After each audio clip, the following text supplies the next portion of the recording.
I'm John Montgomery. I'm head up brand safety for Group M around the world. We have a team of brand safety experts, and what we mean by brand safety is essentially minimizing the risks for brands in the digital supply chain. All risks from viewability to fraud, but obviously also contextual brand safety.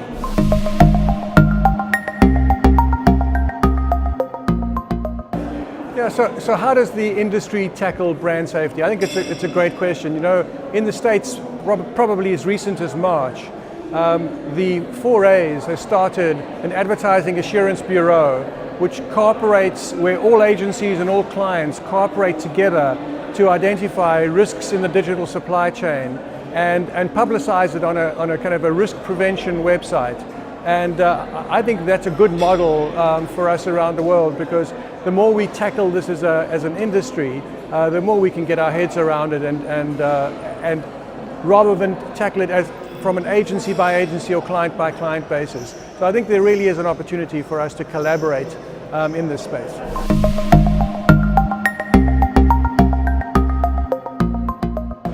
So Group M has pioneered brand safety. I was the first brand safety officer to be appointed, and our team as well.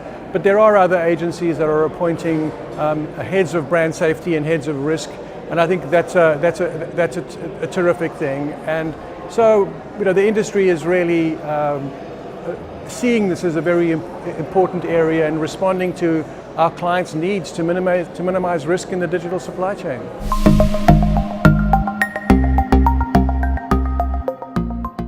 So are there differences in brand safety application in Europe?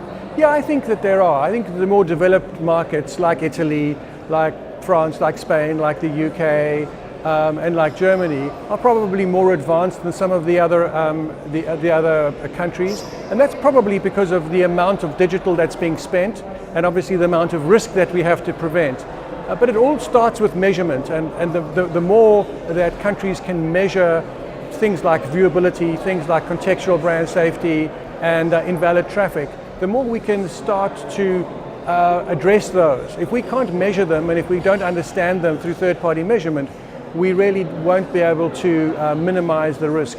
And so I guess our request to the less developed internet countries is to start measuring as soon as they possibly can, so that we can address the risks.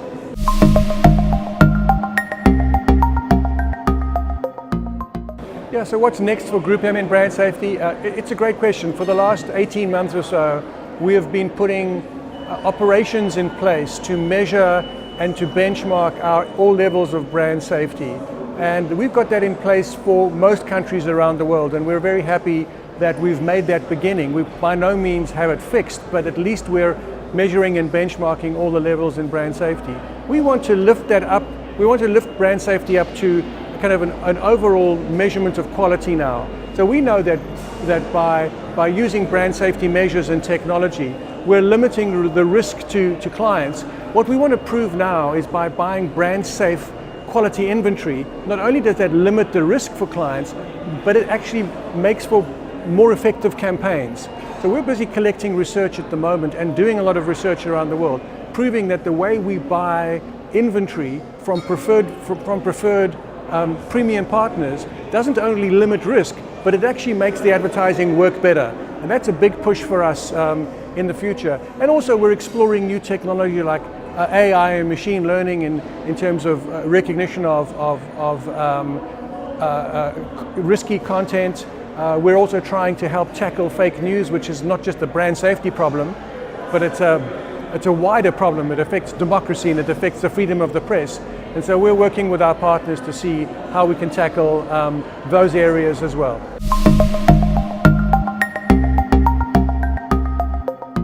All right, so is accreditation of the verification partners important to us?